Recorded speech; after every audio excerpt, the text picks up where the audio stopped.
Buying used cars is one of the best ways to grow your Turo fleet, but the real question is, what types of used cars should you buy? And that's exactly what we're going to be covering in this video. In this video, I'm going to be breaking down some of the best used cars that you could look for in 2022. I'm going to be talking about what they are, what the price point is, as well as what you could expect to rent them for on Turo. So let's get started. Now, if you're a Turo host and if you're wanting to grow your fleet, then you're probably starting to really look at cars to see which ones you want to plan to purchase in the coming months. Now, last week I did make a video talking about the new cars that you could potentially look out for, ones that have a pretty high ROI or could potentially have a high ROI. But I also get that buying new cars isn't for everyone. In fact, I'm definitely not somebody that is a fan of buying new cars. And so because of that, that's where used cars come into play. In fact, I think buying used cars is the best strategy to pursue with Turo because of the fact that you can avoid some heavy depreciation. Now, I also want to note that whenever it comes to the cars that I buy for my own Turo fleet, I typically go for low-end economy cars, things like Toyota Yaris's, Hyundai Sonatas, Mazda 2s, really anything that's $6,000 or lower. So a lot of the cars that we'll be talking about in this list aren't really cars that I'm specifically looking to buy, but they are cars that I think could be worth buying. If you're interested in learning more about the specific cars I buy, I do have a couple of videos on this topic. I will link those down in the description below. Additionally, if you guys are interested in starting your own semi-passive Turo business, then I do have a course that covers this entire thing. It's called the Car Sharing Masterclass, and if you use the code USED, you can get $25 off of this purchase. I'll include a link to that in the description below as well. Now, whenever it comes to the cars that I chose for this list, they're in no particular order, but there are a few things that I kept in mind. Number one is, how is the depreciation of this car? Basically, the less depreciation, the better.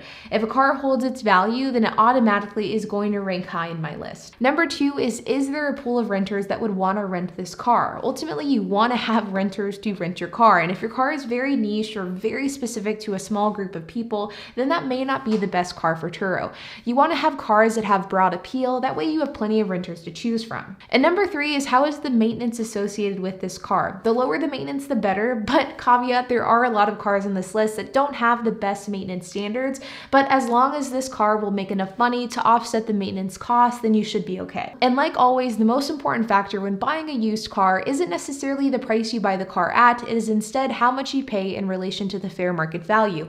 Buying below market value is the number one most important factor that you want to keep in mind when buying a car. So whenever you're looking at these specific vehicles in this list, make sure to keep that in mind. So with that, the number one car on this list isn't actually a car, is instead a category of cars, and that is base model pickup trucks. You see, I think that base model pickup trucks, or just pickup trucks in general, have a place on Turo because people need trucks and not everybody owns one. Maybe people just like driving trucks and they need a car and thus they want to go into what they know. Maybe they need to move something, maybe they need to pick up a large object, or maybe they need it for work or heavy lifting. Whatever the case is, there is undoubtedly a time and place to rent a pickup truck. Now, you may be asking why I specify base model pickup truck, and that is because of the fact that I also think that if somebody is renting a pickup truck, there's probably a very specific reason as to why. And I would guess that more often than not, it's because they need to move something. The reality is people aren't careful when they move things, and if you're renting a truck and people use it for moving or packing or doing anything, there is a pretty good chance that at some point in time your truck is going to get damaged. In fact, I would probably argue it's not a matter of if, it is simply a matter of when. That's where the base model comes into play. If you have a souped up pickup truck that's the creme de la creme trim model, I think that you're setting yourself up for failure when it comes to damage claims. But if you go with something that's a little bit more basic and thus a lot cheaper, I think that you're setting yourself up for more success. Now, I don't have a specific base model pickup truck that I specifically recommend, but I would encourage you to look at things like Toyota Tundras, Ford F-150s, Toyota Tacomas, and I would encourage you to avoid things like GMC and Silverado pickup truck. Next on this list is a Maserati, specifically a Maserati Ghibli, which is actually a car that I just purchased for our fleet back in August. Now, the reason why I like the Maserati Ghibli is because of the fact that you get a really high luxury brand without having to pay a high luxury price. The reality is the Maserati Ghibli was a car that was originally sold for anywhere between $80,000 to $90,000, but as we sit here today in 2022, the car has depreciated like crazy. In fact, my 2015 Maserati Ghibli was purchased for $29,500, despite the fact that just 5 years earlier, this car was going for close to $90,000. Now, I understand that Maserati has a pretty bad reputation when it comes to maintenance. It also can be a little bit cheapy, but to be honest, I have been super impressed with how this car has performed, and it has very consistently grossed $1,800 per month, and after insurance and the car payment, it's brought home about $700 per month profit that goes into our pocket. Now, if you're looking for a Maserati Ghibli, I would encourage you to look for an older model, something like a 2014 to 2016, and I would encourage you to try to stay as close to $30,000 as possible, but of course, this would also depend on the condition of the car as well as the miles. But depending on your market, you could very easily rent this car out for $150 per day, and comparing that to other cars that are also $30,000, that is a huge ROI, and you really can't get better than that. But again, if you're somebody who isn't well versed in cars, if you don't know how to do your own maintenance, I probably would discourage you from the Maserati because it can get really expensive.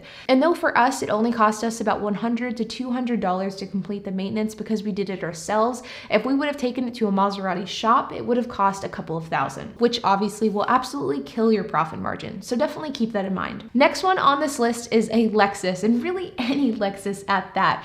I really like Lexus, and the only reason why I don't have any in my fleet is because I'm having trouble finding them at a below market value price. Now, the reason why I like the Lexus is because I think it provides the same or close to a level of quality that you get with a Mercedes. And my Mercedes C300 has been doing extremely well on the Turo platform. In fact, it's my #1 performing car.